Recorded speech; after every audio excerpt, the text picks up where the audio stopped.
we are all starring in a film that's not history. Anyway, let's forget about that.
Okay, I hope you can see the PowerPoint. And so today I'm going to talk about the very basic and fundamental concepts in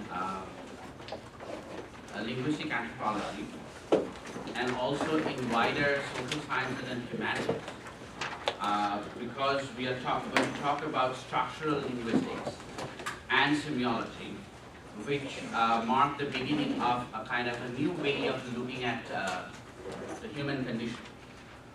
So many of you who have taken courses in social sciences or in natural sciences, there are two ways of looking at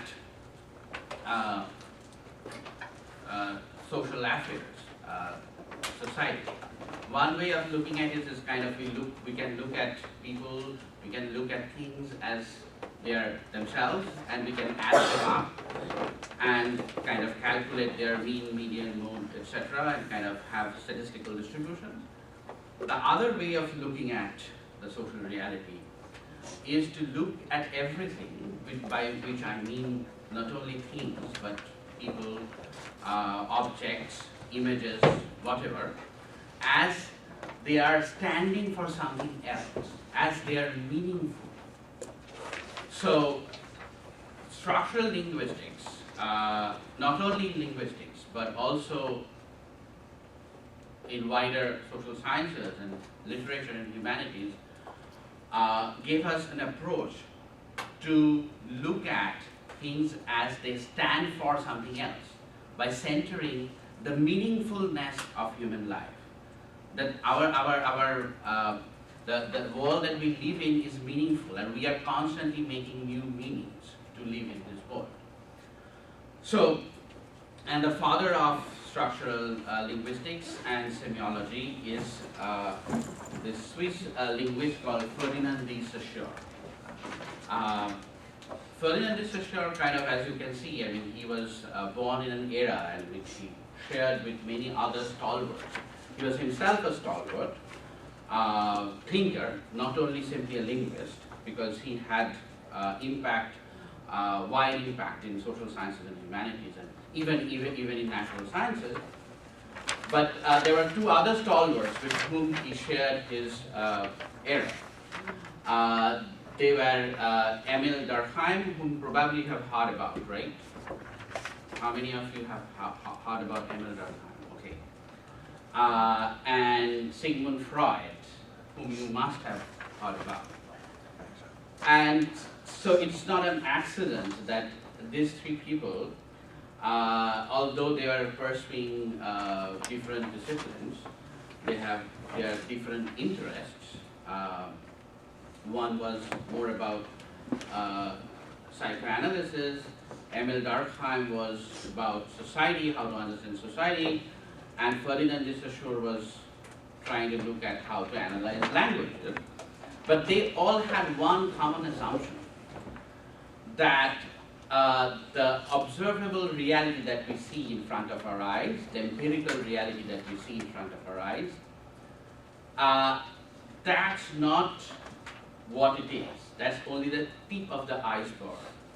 There is a reality, there is something beneath that. There is something that is happening behind our backs, something that is we are unaware of, or not completely aware of.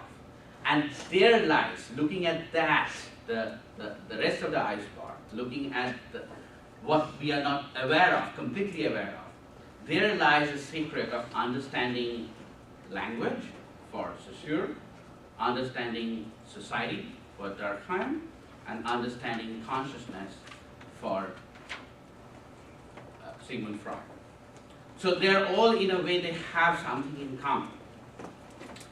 And before we are not interested, as you can see, we are not interested in Durkheim and Freud, we are only interested in Saussure for our course.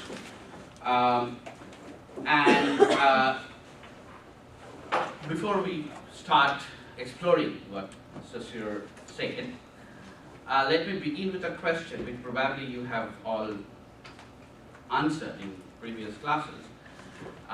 We raised this question about how two strangers, just because they speak the same language, two strangers who haven't met each other before, just because they speak the same language, can perfectly communicate with each other.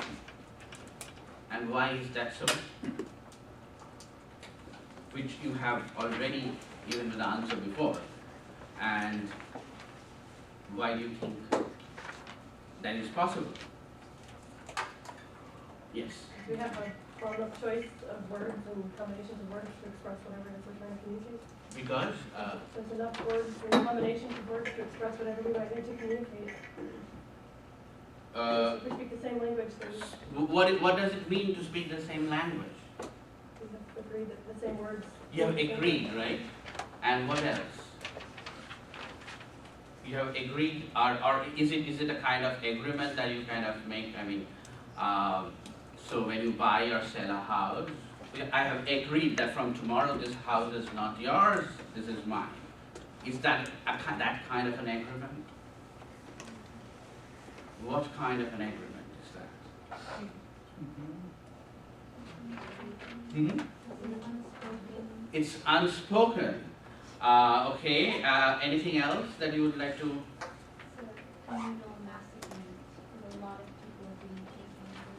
Yes, although we are using this word agreement, or often last time someone said that we share. These are all correct expressions. I mean, that there is an agreement. There is a but this is not the agreement or sharing that the way we agree on that when you sell your house or a car, or sharing as if I am going to share my, oh, you haven't bought your textbook, I'm going to share my textbook with you. So here the agreement or the sharing is not based on our individual decisions, right? Because language here, in this case for these two strangers, precedes them, right? Exceeds them. So they did not take the decision of sharing. They just simply speak the same language, right? So there is what Saussure started with this question, and what Saussure said. So there must be something which is there, which goes beyond the individuals. So individuals themselves, they do not have any control on what they are sharing, on what they are agreeing upon. So it's not a kind of a agreement that we talk about. So there's something which is going at the back of the speakers of the same language, which they are not kind of completely aware of. So that's why what he wanted to do, he wanted to look at social reality is more than what is observable. So what we can observe, right? I mean, two people are speaking. They're speaking French or Spanish or English or whatever language, but that is what you see. That's the tip of the iceberg. But there must be something which is not this, which these two people are not aware of, beneath the surface, where lies the secret of communication. And the actual interactions that these people are kind of trying to make. I mean, they're talking and communicating. They are simply manifestations, according to Saussure. They're simple manifestations of what lies beneath, what lies beyond our eyes what is not empirically visible. And here these all three of them were in kind of in a debate. So intellectuals are always in a kind of a debate with other intellectuals.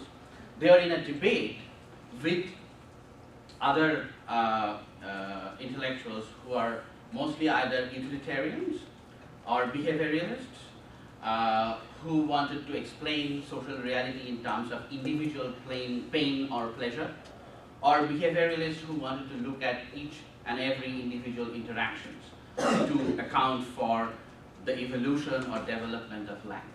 So Saussure is saying, Saussure is in a debate with the behavioralist linguistic, who gave more emphasis on how we speak, on the etymology of words.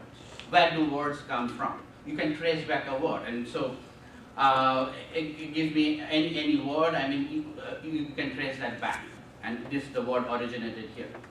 So Saussure said that that's not the right way to look at or analyze language.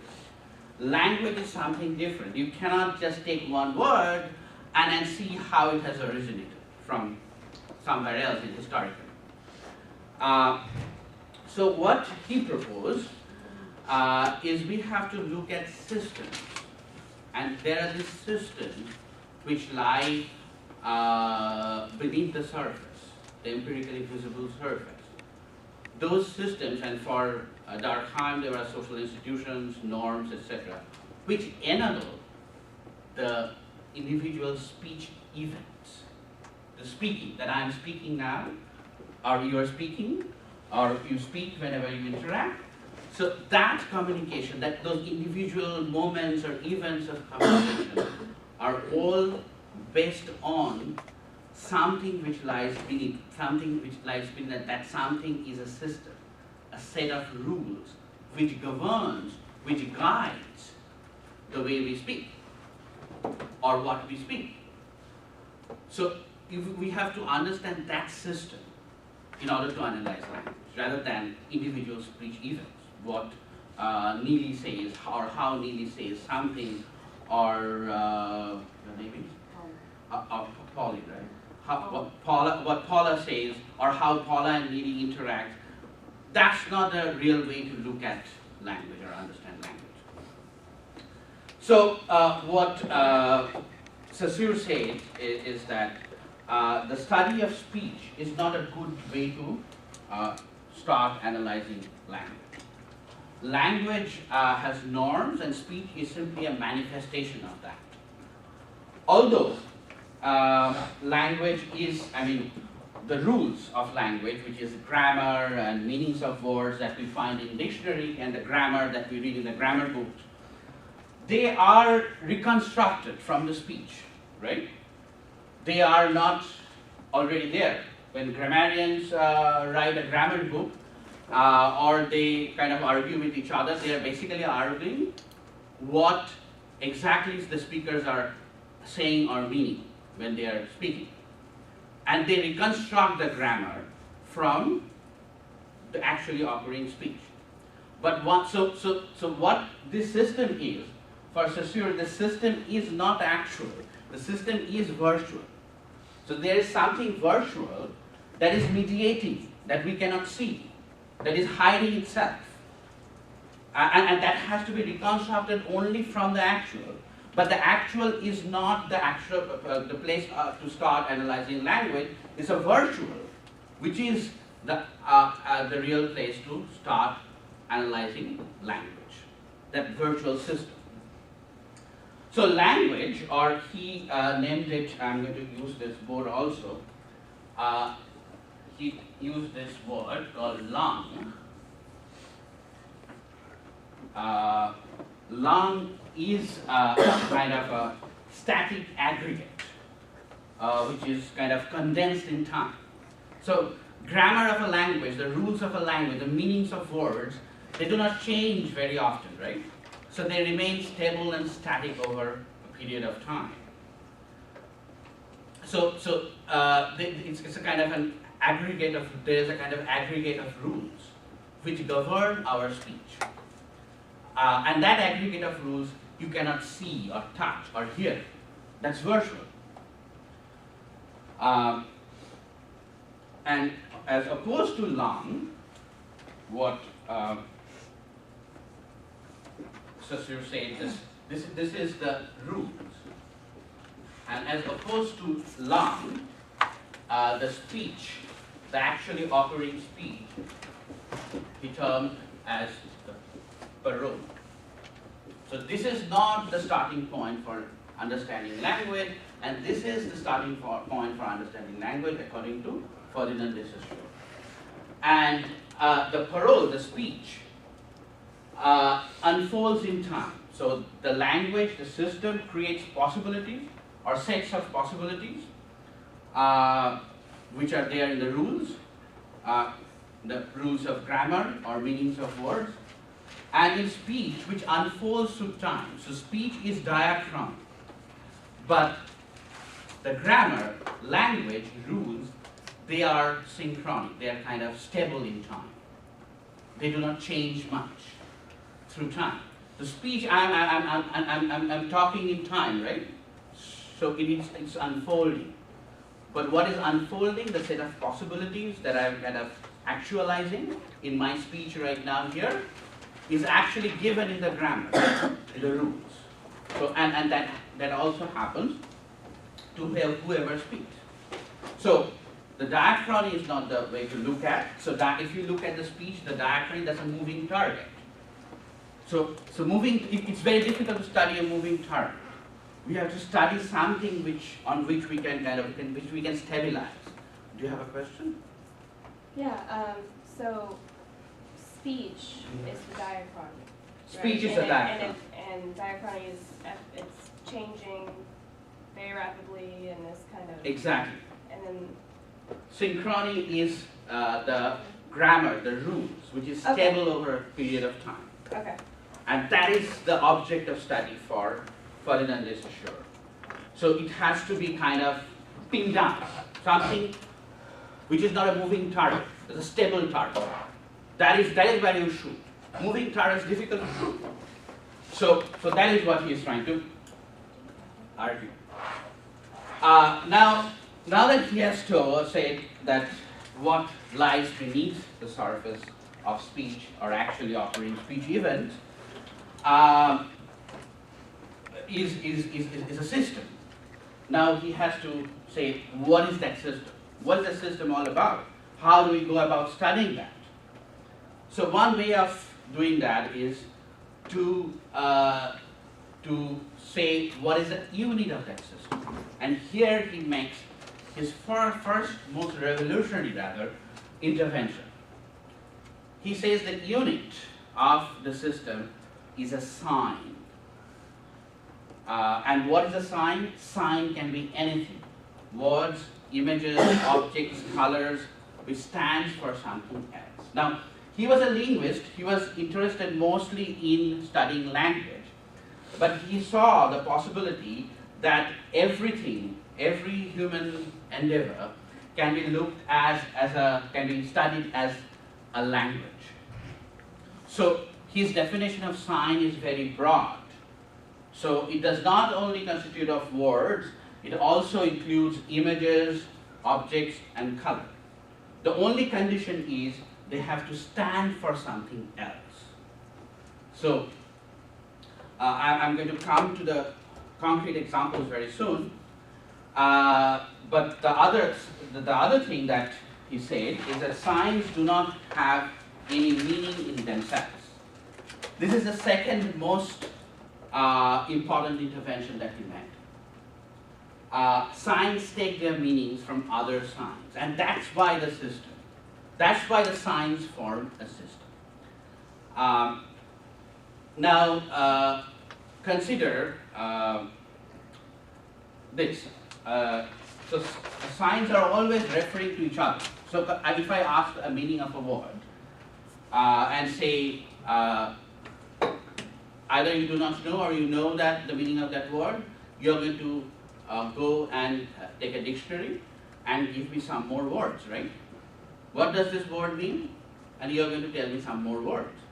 And if I do not know any one of those words that you utter, then you're going to give me more words. So what's happening? So words are referring to other words, those words are referring to other words. So that's a self-referential system. Now, to give you an example of what he meant by the sign, we have to break down the sign. He broke down the sign into two components. The sign has two components, which is the signifier and the signified. And this is from the original book. Ferdinand de Saussure never wrote a book of which we can say that he was the author, but he gave lectures and his students collected those lectures into a book. But anyway, this is from the book, and here, as you can see, the house, the sound image, the signifier is a sound image. So it can be a sound, kind of tree. So I'm uttering this word tree. So that's the sound. And then I can write this word here, tree. That's the image. So the signifier is that sound image. And behind that sound image, there is this concept of tree. What happens when I say the word, when I utter the word tree? What happens in your mind? You envision a tree. Tree. So you envision the tree. What you see inside your head probably is a picture of a general picture of a tree. You do not see a particular tree, do you? You see a general concept of a tree. So here, the signifier, one component of the sign, the sound image, does not refer to an object tree. It refers to a concept of tree, a general concept of tree. And further you can see, so signifier is a sound image, and behind that there is this concept. And for a speaker of a language, this relationship, one who speaks English, French, or whatever, this relationship between the sound image and the concept is very natural, right? The moment I say tree, you'll get that image in your head. And you can speak several languages. When you're in a French class, probably, what's the French for tree? Arbre? Arbre? Okay. Or if you're a Latin speaker, if you say arbor, the moment you say the word arbor, it gives that that image, concept of a tree inside the head of that speaker. Also, think about, forget about words. Think about traffic signals, right? Red, green, and blue. The moment you see red, you stop, right? You push. You don't have to think, right? Do you think, consider it? I mean, only if you're learning to drive. I mean, long time ago probably. But that's the learning. I mean, it's become, it is for the speaker, it's habitual, right? It's almost obligatory. So, but the point is that, I'll come to this later. But the point is that the relationship between the word tree and the image that it creates inside your head, is there a natural relationship? Because if there was a natural relationship, then why a completely different sound image, such as arbor, will create the same image or a similar image in another person's head?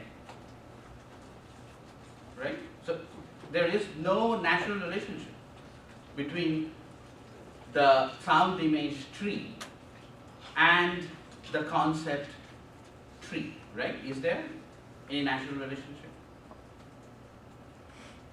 No. Okay. So then how do we get to associate these two things so automatically? And this is the incorrect model for Saussure, that we never refer to the object tree. We are always referring to the concept. So signified is always the concept and never the object, the thing out in the world. So what Saussure says, this relationship between the signifier, the sound image, and the concept is arbitrary. So there is no natural connection. But for the speaker, there is a necessary connection. And now how does it happen? And that is the secret of how something is happening behind our backs. Something is happening beneath the surface that we are not aware of. Because we are habituated to calling the sound image tree a concept tree. Because something is happening which we are only kind of half conscious about. And what is the process that is happening? He is saying that the sound image tree gets its meaning from a set of distinctions which the system gives it.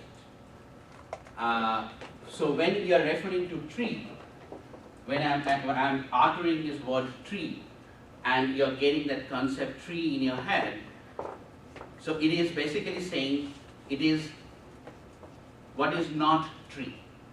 What are the related concepts of tree, such as shrub, bush, plant, etc. So in our head, the process that is taking place, according to Saussure, the process that is taking place in our head is that we are getting the signal that it is not this, not shrub, not bush, but tree. So the concept tree is in a matrix, in a network of relationship, which constitutes of concepts that are similar or different. Similar concepts such as bush, shrub, so on. Or if I take the word, say, ship, what are the other similar concepts?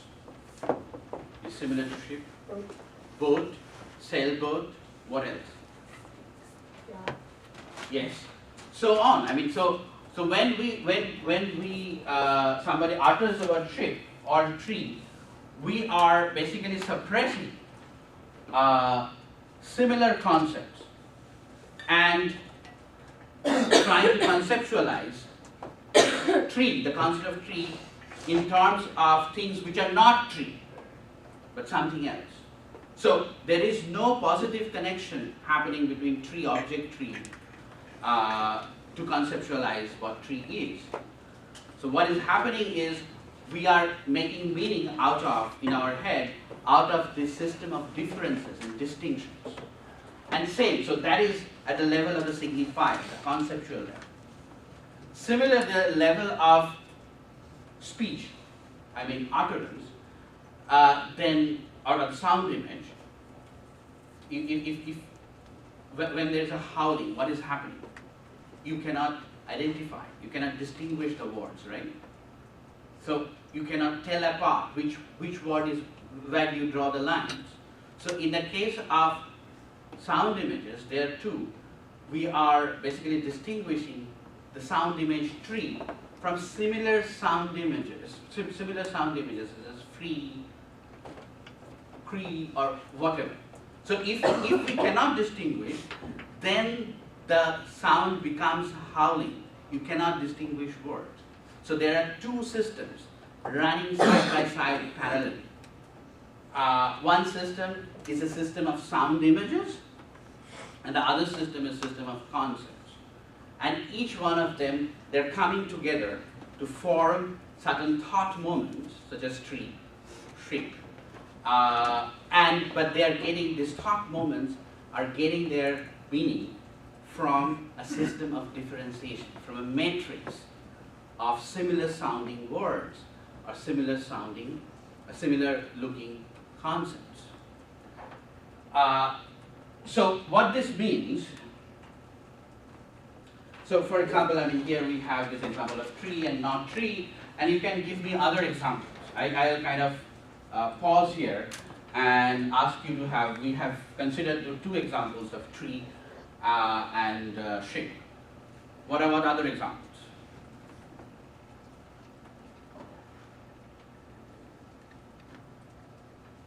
So you have to just think of synonyms and antonyms. So the concepts get their meaning from its relationship with synonyms and antonyms. Give me other examples, please. Could a guy be one? Say boy. Exactly. Yeah. Guy, boy, man, so on. at the level of the signifieds.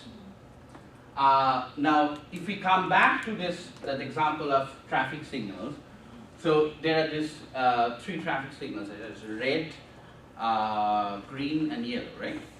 So, does red have any meaning, any natural connection with stop? So, when you see red, the only thing that it says is that it's not the other 2. When you see green, it's not the other 2. There is no relationship with the green, with the color green, with go, right? Now, and we understand that. So if there is a red on a flag of a country, such as People's Republic of China has red flag, right? Now, it's not to stop. It does not mean to stop. It rather means the opposite, progress, right? According to the state ideology, that's progress. So you can see that red does not have any meaning in itself. A color does not have any meaning in itself. It only takes a meaning from its associations, from the system in which it is a part of. So red takes a meaning in case of a traffic signal from the system of red, green, and yellow. But on the other hand, we do not care. We do not think so much, right? When we drive, the moment it's so habitual and obligatory that we are not aware of what's happening, we push our brakes the moment we see red, or push our accelerator the moment we see green, right? So the matrix here in case of red, green, blue, that's the matrix. In case of signifieds, tree, there are this matrix of network of antonyms and synonyms that gives meaning to the individual sign. Now the implication of that is that and that's the the implication with the more philosophical influence, is that there is no positive knowledge or direct correspondence with reality. There is only negative knowledge. So we are all surrounded by a smoke screen of linguistic systems. And that's how we perceive the reality around us. So it's through that smoke screen. So there is always a constant mediation. There is no relationship with the objective reality. When you are touching a table, well, there is. Or you know that this is a hard object, right? Or this is a square-shaped object. But otherwise, the moment you say, what I saw in that room is a table, or you report back, or when we call this a table, the moment it is transferred into a word or a concept, there is no relationship with the objective reality. There is only negative knowledge. It is not something else. It's table. So that's the philosophical implication of this. So language for Saussure is this chain of thought moments, which kind of brings together the signifier and the signified. And we suppress some thought moments to focus on one of them. Or what we do is we combine thought moments to form sentences. And there are also rules of forming sentences, such as in English it is subject, verb. What is a subject object verb? A subject of a verb object. She goes to school. So there are rules of how we combine the thought moments. So we suppress other thought moments to focus on some of them, and we combine the thought moments to form sentences. And that's how, what Saussure said, the communication happens. Now, although this sounds a little bit kind of an abstract, the whole idea of a thought moment, but it can be kind of, visually you can kind of see that. If you look at this picture, what does this picture show? Two faces or candle? Which one? Both. Both? So, but the problem is when you see two faces, you have to occlude or suppress the candle holder image, right? That has to go to the background. And when you see the candle holder image, you have to suppress the two faces. That has to go to the background. Those two faces actually form the background for the candle holder, right? The same in case of thought moments. So when you are focusing on one thought moment, others have to go to the background. When you are focusing on tree, the non-tree has to go to the background, and tree has to be there. Same with shrub. So the non-shrub has to, or man, the guy or boy, the boy has to go to the background conceptually. So it's the same thing is happening in case of language. So what it means as a background, what we usually see that what you see only the picture and not the background. But the background is part of the language. Background is part of the communication. But the background forms part of the communication by what you are excluding. But you are not actually excluding, it's already included in the communication. Same in case of red, green, and yellow. So when you are seeing red, then green and yellow, they are going to the background. But by going to the background, it helps you to focus on the red, because it's not green and not yellow. So that is how the system functions for Saussure. So Saussure's model, I mean, to give kind of a triangular representation, he has this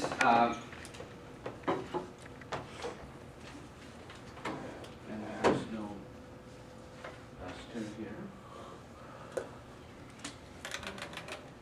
Oh, thank you.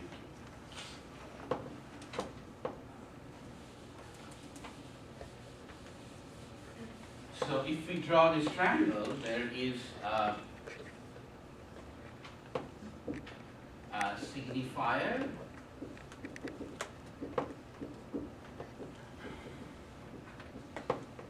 signified, and the object.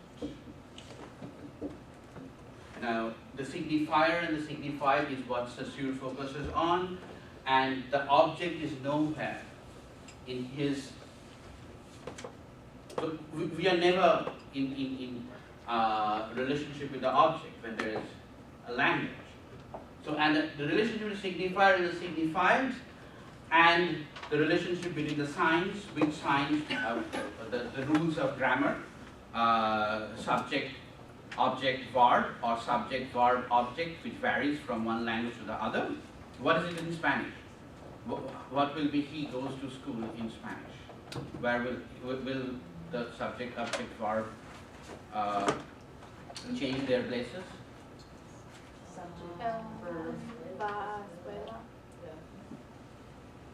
Will it change places?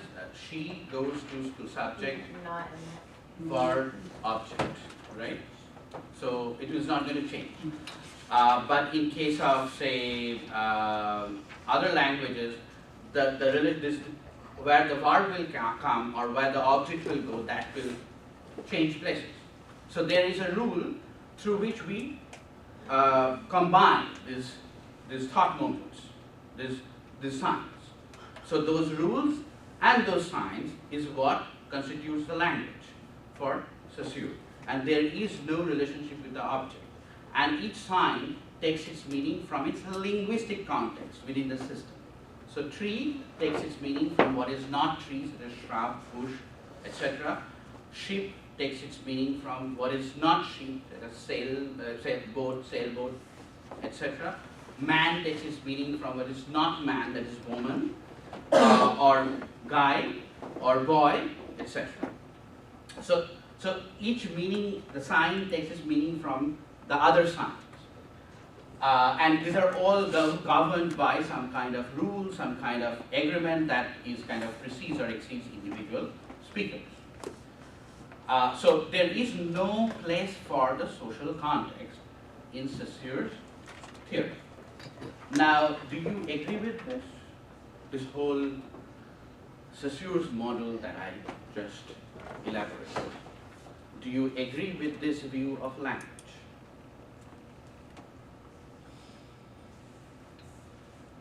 You all speak languages, right? So Saussure comes and gives you this talk. Say, Now, are you going to agree with, are you not going to tell him that this is all bullshit?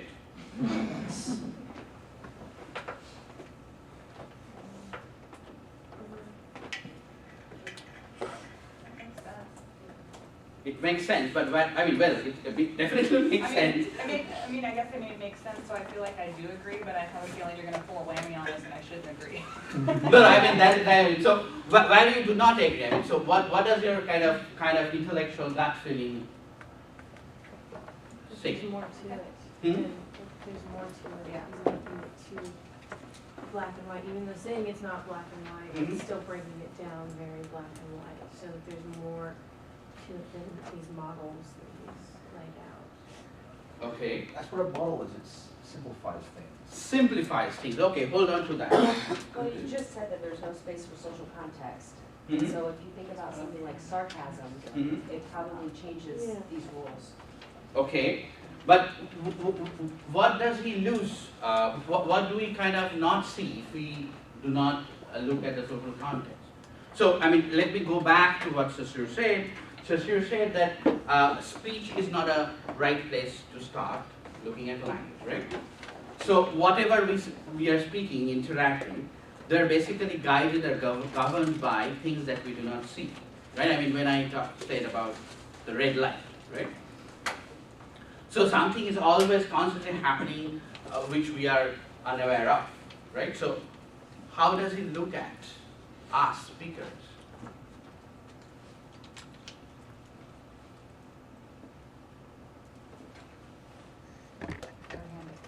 Oh, I feel like he's looking at this from just one perspective, mhm.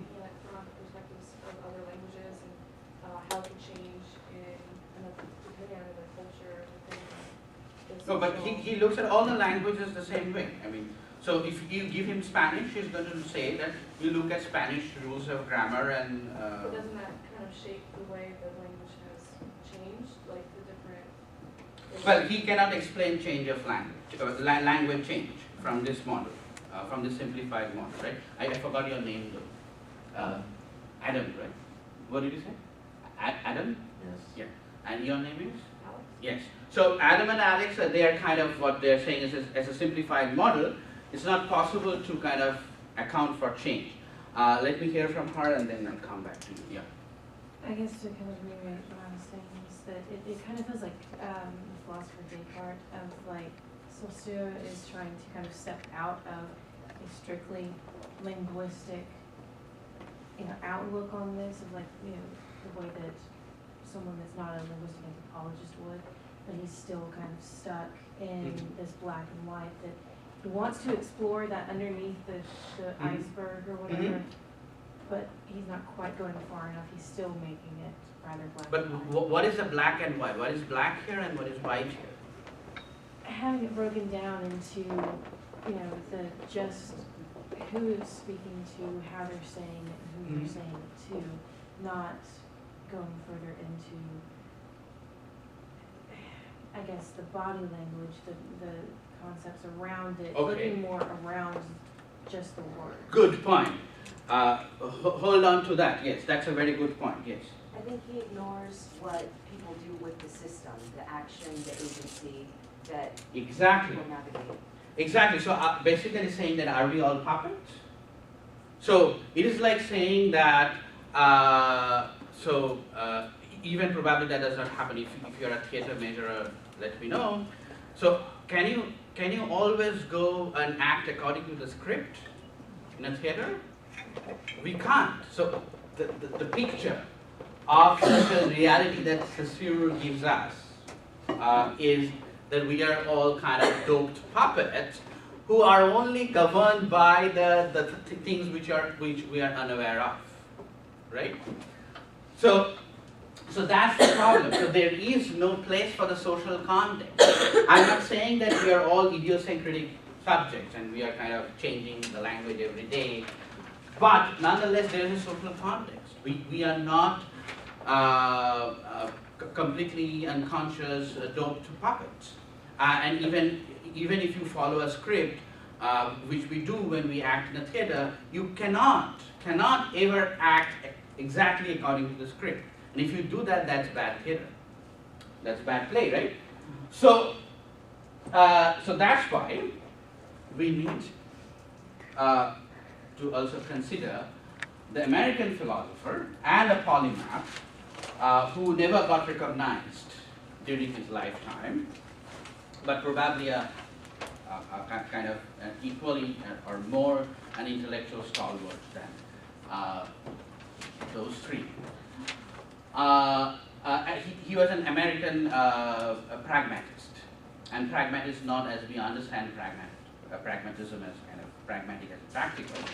The philosophical school of pragmatism, but we are not going deep into that, but he kind of changed this model a little bit. It's not that he was directly in debate with Saussure, but he was also talking about signs and objects. What he did is, in his theory, in his model, the objects are not outside. The object, the social context is inside. And the sign has a double.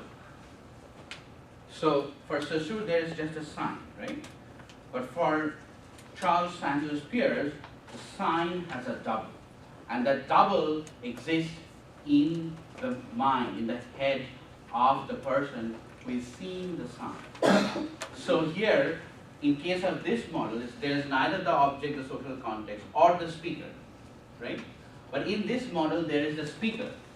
The sign, the kind of image the sign creates inside the head of a speaker.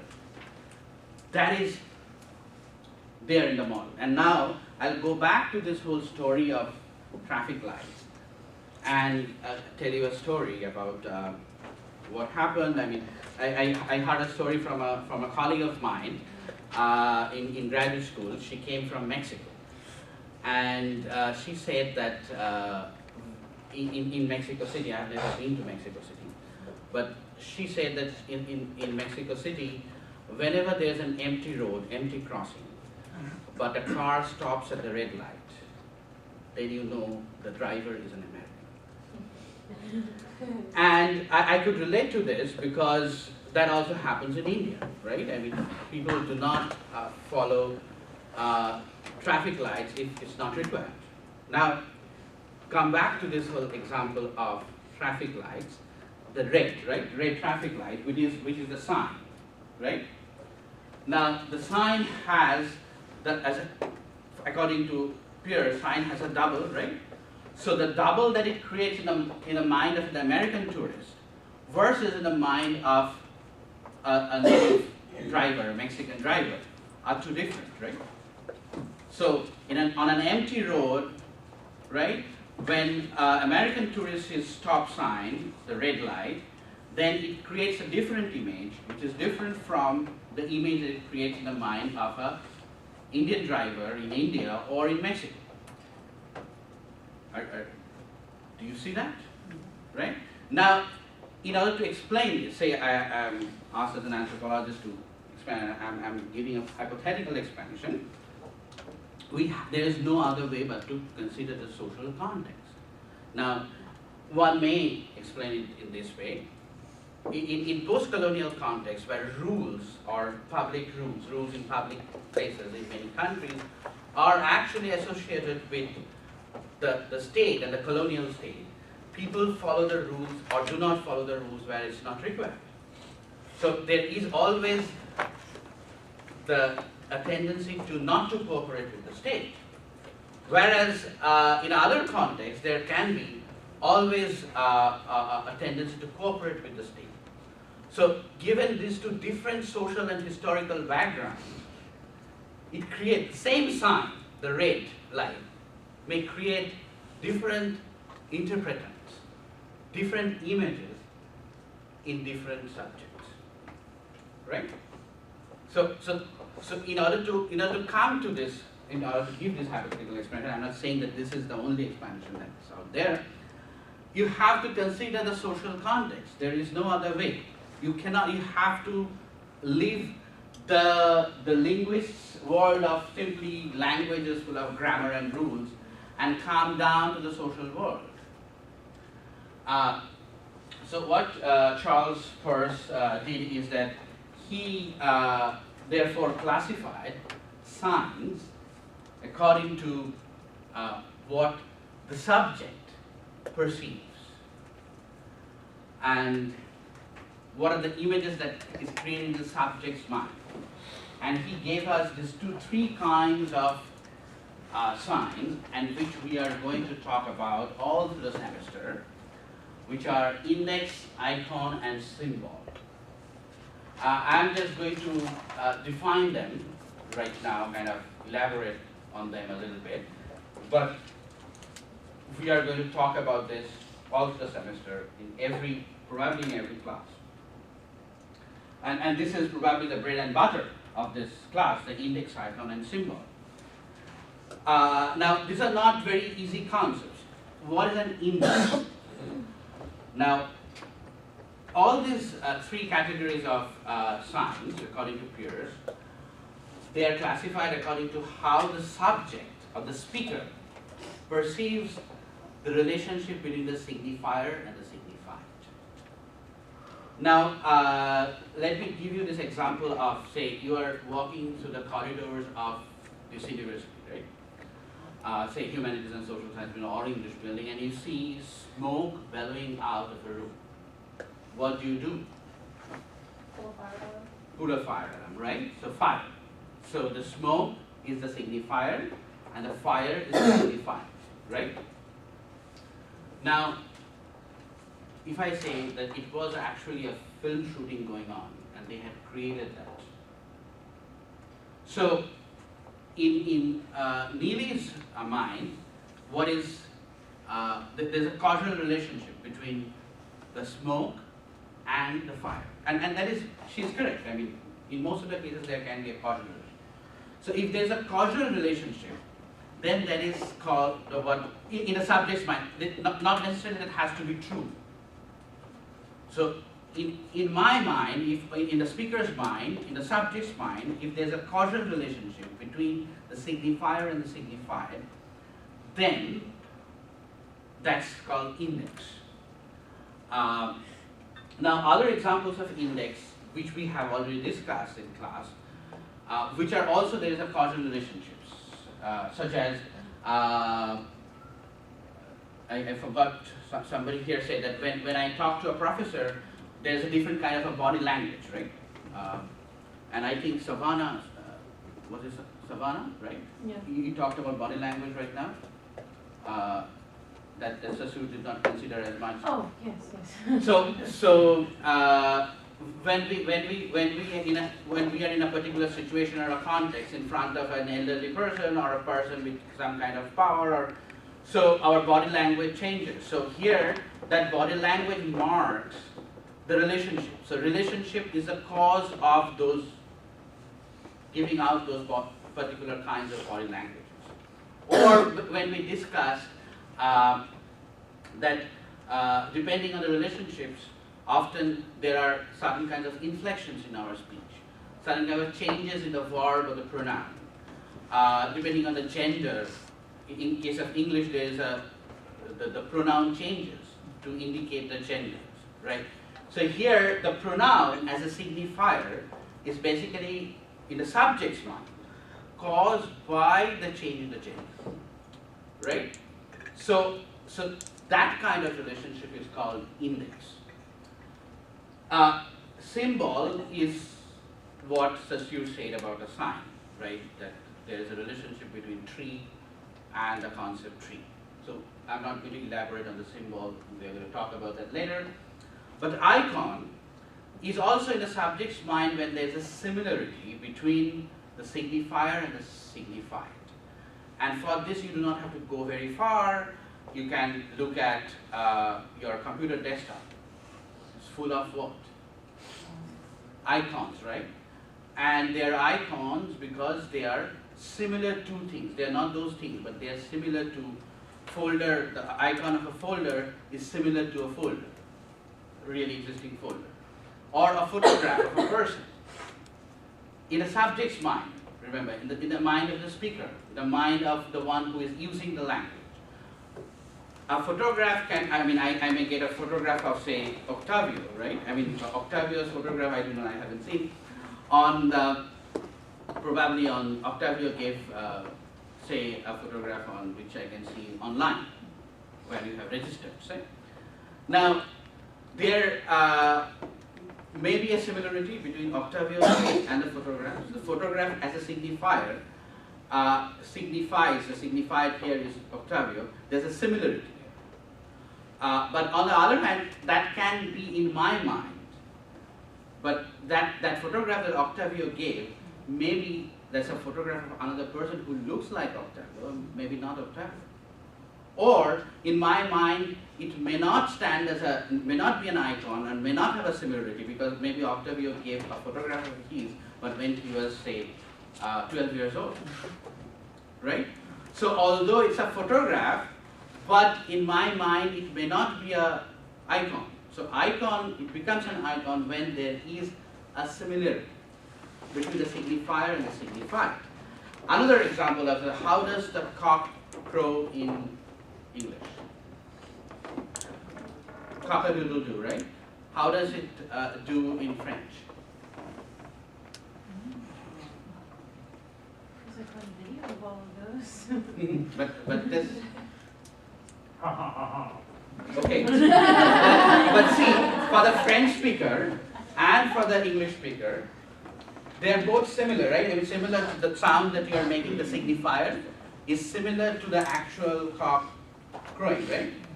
Same here in case of, say, to a French speaker, say that's how the French see it. Similar, but the point is that those are culturally agreed upon things. But here, although they are culturally agreed upon, there is a relationship of similarity between the sound that you are making and the actual occurrence of that, the way the dog barks or cock crows, right? So here it is, so what he does is he centers the speaker, the subject, in analyzing language, Charles Peirce. And thereby he classifies three kinds of signs. And two of them we have discussed, the third is very close to Saussure, and we are going to talk about that later. So what do we know when we know a language, and we are going to talk about that, elaborate this later, but now every language, as kind of given by both Saussure and Charles Peirce, is that has these 5 components: phonology, morphology, syntax, semantics, and pragmatics. And these are also not only the components of a language, they are in themselves particular bodies of, specialized bodies of linguistics which deal with those aspects of language. So phonology deals with the meaningful sounds. Morphology deals with meaningful words as they are written. Syntax deals with the rules of combination, the rules of grammar, subject, verb, object. Semantics deals with meanings of words, and pragmatics deals with how language is used. Now, out of this, the pragmatics, I mean, the linguists are mostly interested in the first 4. Not as much as in, they are also interested in pragmatics, but anthropologists, linguistic anthropologists, and here lies a difference between linguistic anthropology and linguistics, is that linguistic anthropology begins or tries to see all the other 4 domains in terms of pragmatics. That is, how the speaker is using the language, tries to understand the language or the use of the language from the speaker's point of view. And remember, those who have taken anthropology before, cultural anthropology is all about trying to see the other's point of view, right? So here in linguistic anthropology too, the point is to look at, to understand the speaker's point of view. For Saussure, it was mostly the linguist's point of view. So it's the linguist is constructing an abstract system.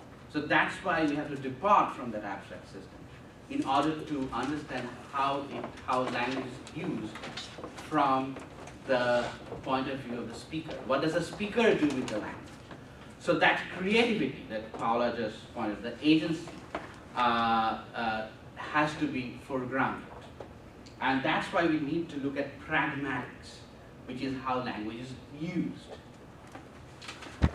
So to sum up, what we kind of gather from Saussure and Charles Peirce is that our knowledge about the world is mediated through language, and how we see, how we use the language. So Charles Sanders Peirce is not saying that our knowledge about the world is not mediated through language, but he is adding that we also use the language in particular ways. We form different images of the signs that we see, and thereby how we use the signs that forms the social world around us, and how we interpret the natural world around us. And language use should be studied in social context, as Peirce pointed out, and that is the focus of linguistic anthropology. Speech or interactions or use of language is as important as study of the law or the grammar or the rules. So we have to both study the rules, the grammar, and the speech. So we cannot just deal with social interactions or speech as that these are utterance of a group of puppets. They are themselves also creating the language as we are ourselves creating the language as we speak. And the other point that the Saussure emphasized, for Saussure, is all about the system. Language is a system. But for Peirce, language is not simply a system. Language is a process. So there is always a process of signification, which we are going to elaborate later. The meaning always is meaning making is a process. Meaning emerges from particular social context. So there is no fixed meaning. So for Saussure, you are looking at a stable object, a stable target. But for Peirce, it is actually a flow, a river, where it's very difficult to fix. But so we have to chase it along across the rules, grammar, to the social context, and across social contexts. And that's where ethnography is necessary. So therefore, as meaning emerges from social context, as meaning is not fixed, therefore, there is never complete understanding between us. So misunderstanding is part of communication. So because meaning is constantly changing, it's not only a moving target for the linguistic anthropologist, but it's a moving target for all of us. Because we are creating and recreating meaning, and meaning is emerging from our context. So these are the points that kind of to summarize it. Now I will open this up for questions and comments.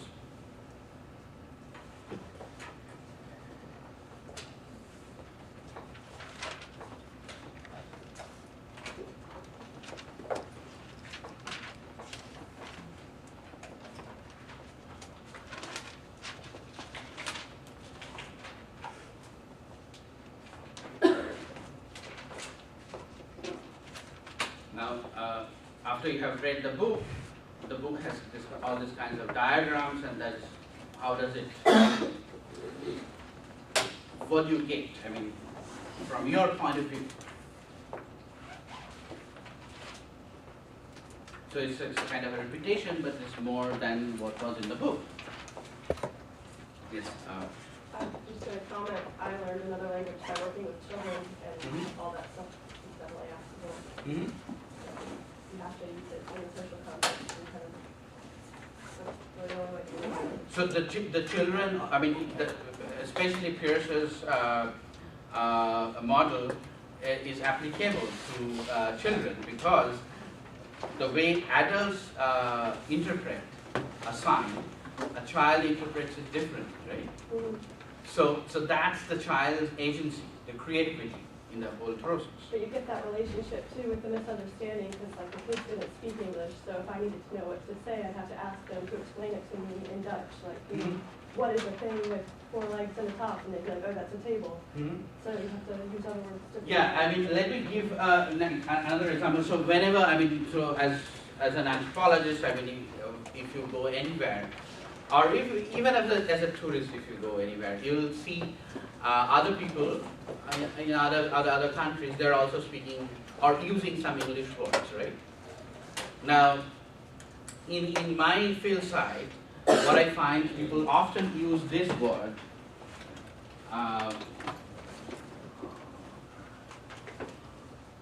almost as if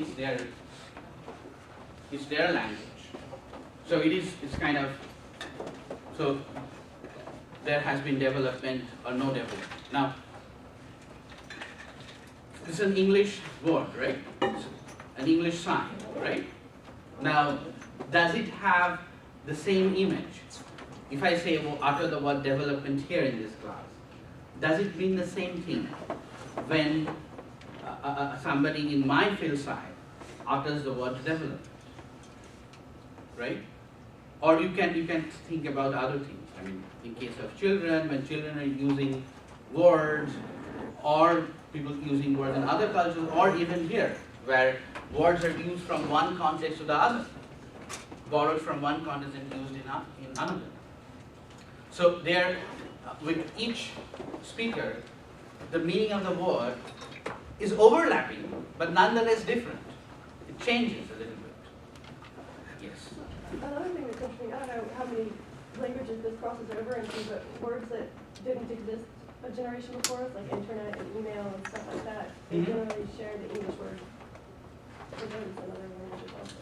Exactly, and also the words which have new meanings now, such as the ones we discussed in this class before, right? Where in England, you said that in England they have one meaning for what? It was rubber. Rubber, yes. So here you can see that same words are creating different images. Not that word tree create the same, exactly the same image. I mean, if you are from a geographically a different region, the word tree may actually create an image of a bush or shrub or a tall tree, right? So it is not that we are kind of rule governed, so we are also, in a way, guided by our context. So with that, I'm going to end this class today, and thank you so much.